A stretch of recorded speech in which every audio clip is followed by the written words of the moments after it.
A black man is accusing a hotel in Michigan of racial discrimination. He says he was only invited to an interview after he changed the name of his application to one that, quote, sounded more Caucasian. Now, Dwight Jackson applied to more than 10 positions and got 0 interviews.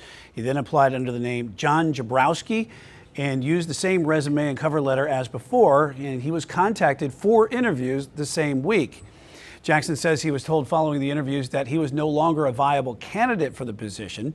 The lawsuit accused the hotel of violating the state's civil rights legislation and said Jackson has suffered emotional distress.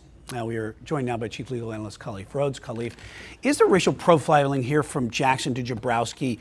Does the family here have some sort of claim against the hotel, and can he prove it? I mean, that's the crux of his case. If you are saying that your name was the basis for their profiling, that because it has to be based on race, it can't just be based on name. What they looked at was something of Michigan state law, the Elliott-Larsen Civil Rights Act, and it says the act is to define and to prohibit racial discrimination. Specifically, an employer shall not do any of the following: fail to refuse or hire a recruit based on race, religion, national origin, sex, the whole thing. And so it has to be based on race. It just can't be based on the name. His claim will be dismissed. The defense would easily file something called a 12B6 motion saying you failed to state a claim. Well, his claim is that when I changed my name, it can't be, coincidental. It can't be, I think they discriminated on me based on my name. It has to be something pointing silently to that. And the fact that he has multiple applications that use the same resume, that had the same job descriptions, that just changed the dates is what it said.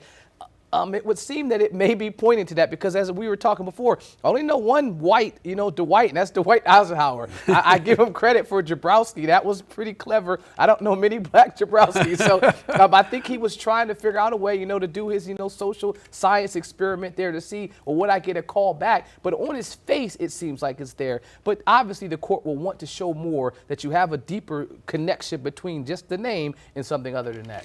Yeah, is there also a case of them going in there knowing that you're trying to do some sort of discrimination case, because it seems some sort of a setup there with the Jabrowski versus the Jackson deal too? You would think, but I think he was clever enough to at least say, look, I'm going to change the dates. It wasn't like, a carbon copy. He had the same locations where he had worked in the past, but he had said instead of 2025 or 2023, I'll make it, 2020. So he changed the time frames. But the problem with this claim, and this is what you can say, is he was highly qualified. This is a person trying to go to a 4-star hotel, had work history from a 5-star hotel, multiple locations in the Detroit area. And so he's like, I'm overqualified for this position. I can't even figure out why. Not did I not get the job, well, why did I not get an interview? And I can give it this personal approach. I remember when I ran for office in 2018, I had a number of elected officials at the time tell me, hey, you know what your name is. It's Khalif. You live in the South. You may want to think about changing it to KJ Rhodes or something else to make sure that you're not discriminated just based off of your name. So those are the types of things that you have to think about. Obviously, I wouldn't have had a legal claim, but I had to contemplate that when I thought about running. Would this affect me?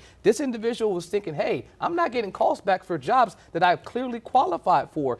I think he at least can satisfy the 12B6 motion of dismissing his claim, and it will go in front of a jury. A jury will then have to say, well, hey, did they discriminate based on your name, or did they just want to not hire you? And that's really a 50-50 call. And real quick, though, I mean, can you do that because are you going to settle on this case, or are you going to say, okay, we're going to try to go to trial? Most of the time, I tell you that these cases will settle. Don't want the PR crisis. You don't want the PR, and so even if they don't have the facts, stays in the hotel on their sides, the negative blowback, this has been national news, if not international news, where every publication has picked this up for this individual. If you're the hotel, you're saying, we got to make this go away right now. You got to have the PR come out and say, look, we didn't discriminate him, or you can just own it and say, you know what, someone did something wrong, we'll hire this person, and we want to get this out of the way. If I'm advising them, I'm telling them to get rid of this quickly. All right, we'll keep following it for you. Chief Legal Analyst Khalif Rhodes.